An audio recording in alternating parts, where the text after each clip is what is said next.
Hello, everyone. Welcome back to Enjoy English with Nora and Liam. Hello, everyone. And welcome back to Enjoy English with Nora and Liam. We're so happy you've joined us today. Whether you're listening while driving, taking a walk, relaxing at home, or practicing your English during a break, thank you for spending a little time with us. Absolutely. We're always excited to learn together with you. And today's topic is something that every single person can relate to, no matter where you're from. Every conversation eventually comes to one simple topic: family. That's right. Think about the last time you met someone new. Maybe it was a new classmate, a new coworker, or even someone you met while traveling. After asking your name, people usually ask something about your family. Questions like, do you have any brothers or sisters? How many people are in your family? What do your parents do? These are some of the most common questions in everyday English. And to be honest, I used to feel a little nervous whenever someone asked me those questions. Not because I didn't know my family, of course I did, but because I wasn't sure how to explain everything in English. Sometimes I'd stop in the middle of a sentence trying to remember the right word. I think almost every English learner has experienced that. The good news is you don't need long or complicated sentences. Simple English, spoken clearly and naturally, is always better than difficult English that feels memorized. Exactly. Today's goal isn't to teach fancy vocabulary. It's to help you talk about your real life with confidence, because that's what conversations are really about: sharing your own story. And before we get started, we have one small favor to ask. If these conversations are helping you improve your English, please take a second to subscribe to the channel, give this video a like, and turn on notifications. Your support helps us create more lessons just like this. All right, let's imagine something together. You've just met someone at an English-speaking event. After introducing themselves, they smile and ask, "So, tell me a little about your family." Now, what would you say? Many learners immediately start translating from their own language, but that often makes the sentence sound unnatural. Instead, let's learn how native English speakers usually begin. The easiest answer is also the most natural one. You can simply say, I have a small family, or I have a big family. That's it. A short sentence, but it's the perfect way to start talking about your family. I like that because it gives the other person something to ask next. If you say, "I have a big family," they'll probably ask, "Really? How many people are in your family?" And the conversation continues naturally. Exactly. And that's something many learners forget. A good conversation isn't about giving a long speech.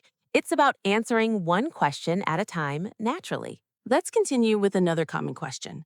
Imagine someone smiles and asks, how many people are in your family? You'll hear this question quite often. And the good news is, the answer can be very simple. You could say, there are 4 people in my family, or we're a family of 5. Both expressions sound natural in everyday English. I really like the second one. We're a family of 5. It sounds warm and friendly.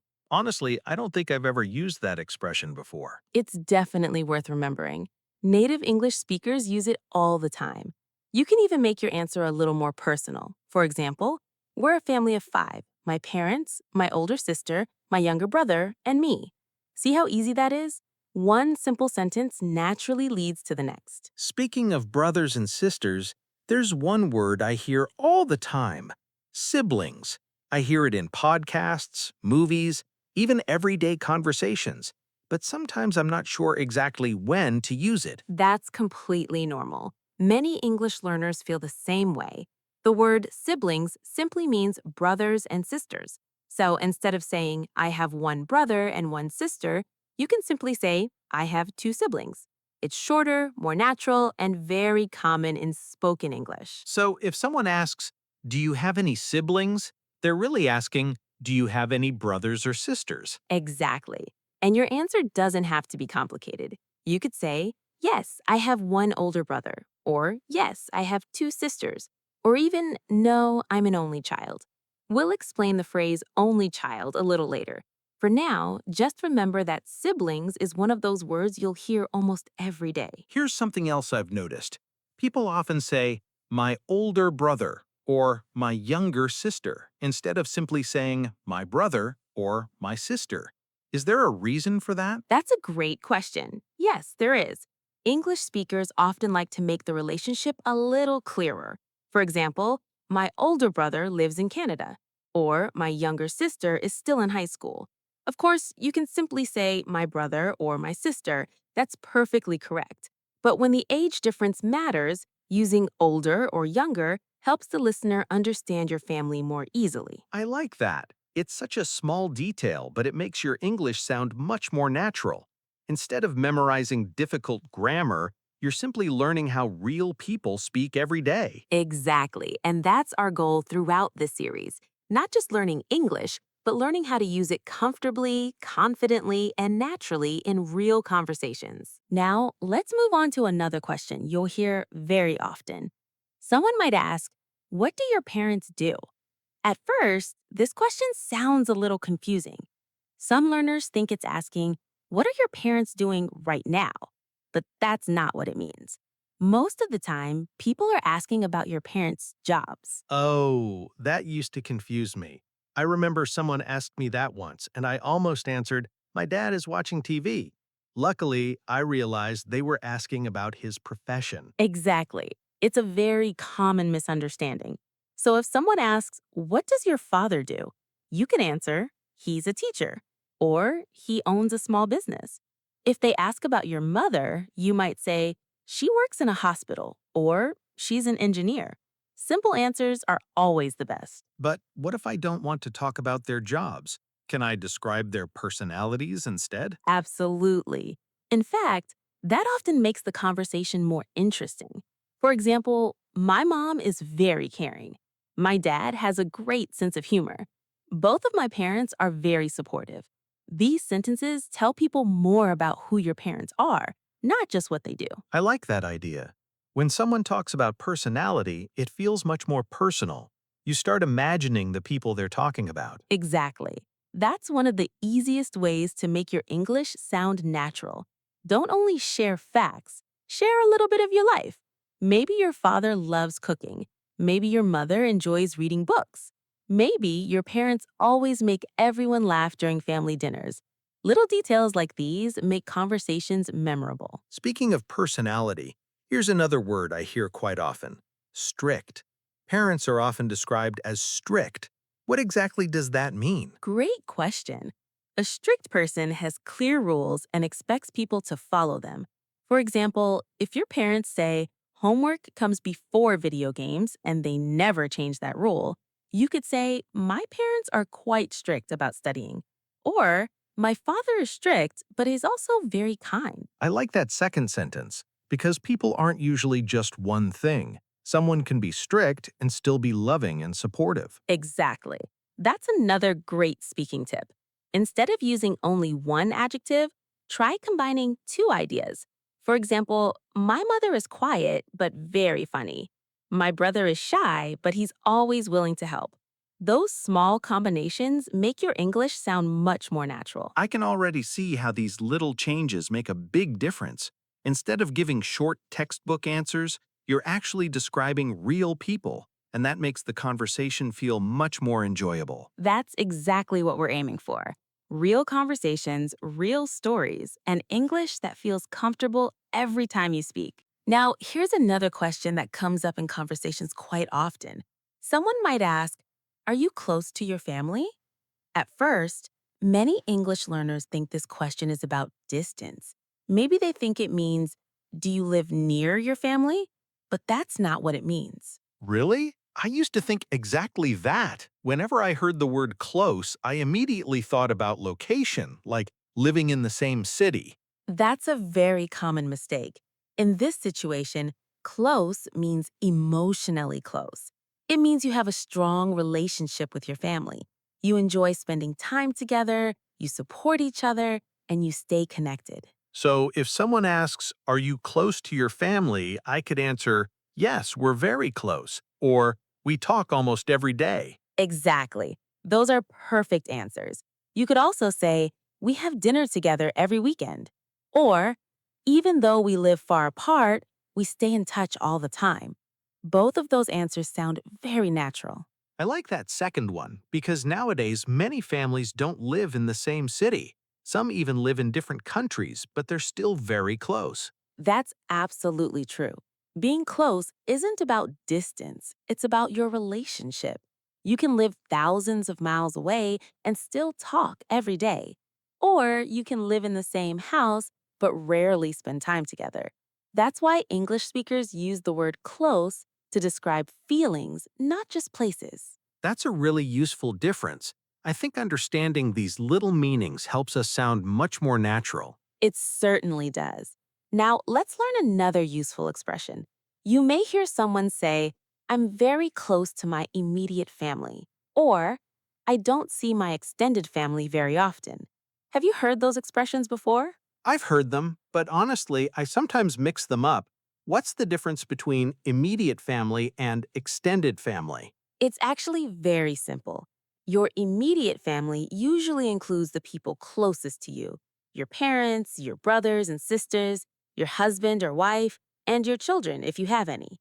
These are the family members you interact with most often. Okay, so then who belongs to your extended family? Your extended family includes your grandparents, aunts, uncles, cousins, nephews, nieces, and other relatives outside your immediate family. They're all part of your family, just in a wider circle. That makes it much easier to remember. Immediate family is the small circle, extended family is the bigger circle. Exactly. Now, let's imagine you're talking to a new friend. They ask, do you spend much time with your extended family? You could answer, yes, we get together on special occasions. Or, not very often because they live in another city. Simple, natural, and easy to understand. I'm starting to notice something. The best conversations aren't about using difficult words, they're about giving honest answers and adding small details that make your story interesting. Exactly. That's one of the biggest secrets to speaking English confidently. Don't try to sound perfect, just sound genuine. When you talk about your own life, the conversation becomes much easier and much more enjoyable. Let's imagine another everyday situation. You've just started a new job. During your lunch break, one of your coworkers smiles and says, tell me a little about your family. Now, instead of feeling nervous, let's build a natural answer together. You could begin by saying, I have a small family. There are 4 people in my family. I live with my parents and my younger sister. That's already a great start. I like how simple that sounds, but I always feel like my answer ends too quickly. After that, I don't know what else to say. That's because many learners stop after giving the basic information. Here's an easy trick. After introducing your family, add one small detail about each person. For example, my father loves gardening. My mother enjoys baking. My younger sister is crazy about music. Those little details make your conversation feel alive.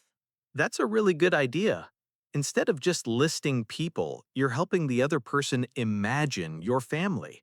It almost feels like they're getting to know them. Exactly. And that's what good conversations do. They create pictures in people's minds.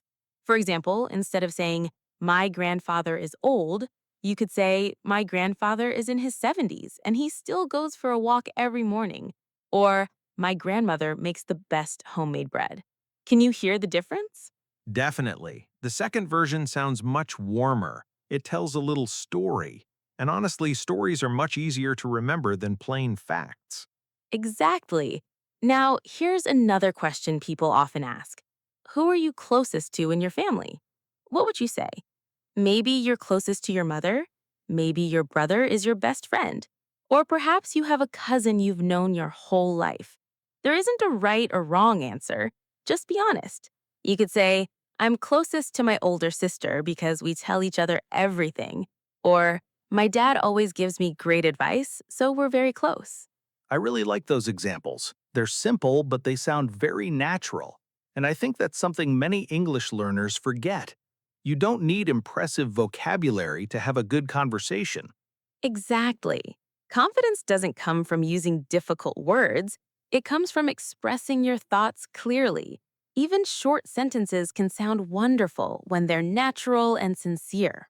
You know, the more we talk about this, the more I realize that English conversations are really about connecting with people. not showing off your grammar. That's such an important point. When someone asks about your family, they aren't giving you an English test. They're simply trying to know you a little better. So relax, smile, and answer naturally. That's what makes conversations enjoyable in any language. There's one more thing that makes conversations about family even more interesting, and that's talking about the things your family enjoys doing together.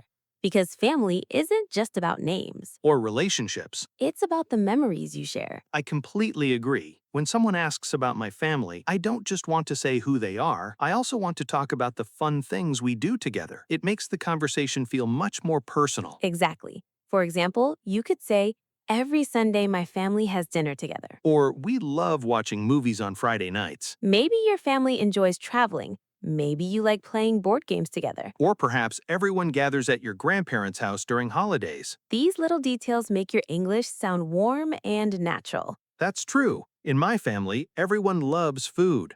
Whenever we get together, someone is always cooking something delicious, and somehow we end up sitting around the table for hours just talking and laughing. I think many families are like that.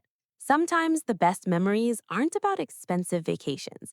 They're about simple moments together. A family dinner, a birthday celebration, or even drinking tea and chatting after a long day. Those are wonderful things to talk about in English. What if someone asks, what does your family usually do on weekends? How would you answer? There are many natural ways. For example, we usually have lunch together on Sundays. Or, my family enjoys going for long drives. You could also say, we don't always have time during the week, so weekends are special for us. Notice how these answers sound like real conversations, not something memorized from a textbook. I like that. It feels relaxed. And honestly, that's exactly how people speak in everyday life. Absolutely.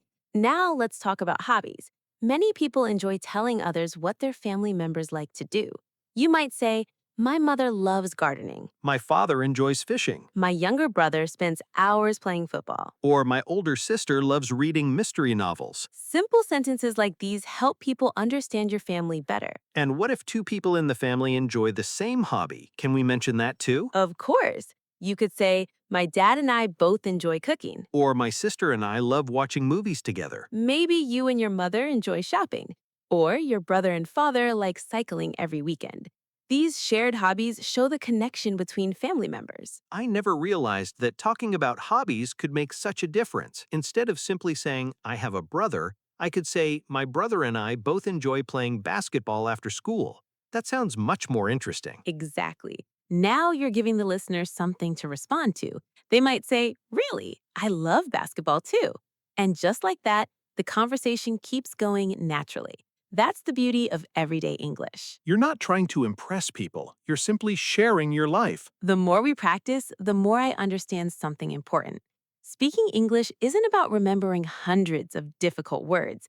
It's about using simple words confidently. And when you talk about your own family, your ideas come naturally because they're already part of your life. That's exactly right. The best conversations don't sound perfect, they sound honest. And when you speak from your own experiences, people enjoy listening because your words feel real. That's the kind of English we want you to practice every single day. Before we finish today's conversation, let's think about one more situation. Imagine you're meeting someone for the very first time. Maybe it's a new neighbor, a classmate, or a colleague at work. After talking for a few minutes, they smile and ask, do you have a close relationship with your family? Now, instead of worrying about the perfect answer, just speak naturally. You could say, yes, we're very close. We always support each other. Or, even though we don't see each other every day, we stay in touch all the time. Both answers sound warm, friendly, and completely natural. I really like that second answer. It reminds us that being close isn't about living in the same house. Sometimes family members live in different cities or even different countries, but they still call each other, share good news, celebrate birthdays, and help one another whenever they can. Exactly. Family means something different for everyone. Some people have a very big family, others have a very small one. Some people are especially close to their grandparents, others spend most of their time with their brothers or sisters. And that's perfectly okay. There's no right or wrong family story. Your story is unique, and that's what makes conversations interesting. You know, when I first started learning English, I thought I had to memorize long answers for questions like these. But today's conversation showed me something different. If I know a few useful expressions and I speak honestly, that's more than enough. Exactly. That's one of the biggest lessons we want you to remember. Don't try to sound like a dictionary. Sound like yourself. Use simple words, speak slowly, and don't be afraid of making small mistakes. Every conversation is another chance to improve. All right, before we say goodbye, let's do a quick review. Today we learned how to say, I have a big family. I have a small family. We also learned useful words like siblings, older brother, younger sister, immediate family, extended family, and only child. We also practice answering common questions like, how many people are in your family? What do your parents do? Are you close to your family? And what does your family enjoy doing together? Remember, you don't have to memorize every sentence. Instead, learn the pattern, then replace the details with your own life. That's how real confidence grows. Now, here's a little speaking challenge for you. Pause this video after we're finished and introduce your family in English. Tell us, how many people are in your family? Who are you closest to? What do your family members enjoy doing? Try speaking for just 1 minute. Don't worry if you make mistakes. The important thing is to keep speaking. And if you'd like to practice even more, write your introduction in the comments below. Tell us something special about your family. We love reading your comments, and it's always wonderful to see learners from all around the world supporting each other. If you enjoyed spending this time with us, please give this video a like, subscribe to Enjoy English with Nora and Liam, and turn on the notification bell so you never miss a new English conversation. We have many more fun and practical lessons waiting for you. Thank you so much for learning with us today. Keep practicing a little every day, keep believing in yourself, and most importantly, keep enjoying English. Take care, keep smiling, and we'll see you in our next conversation. Bye, everyone.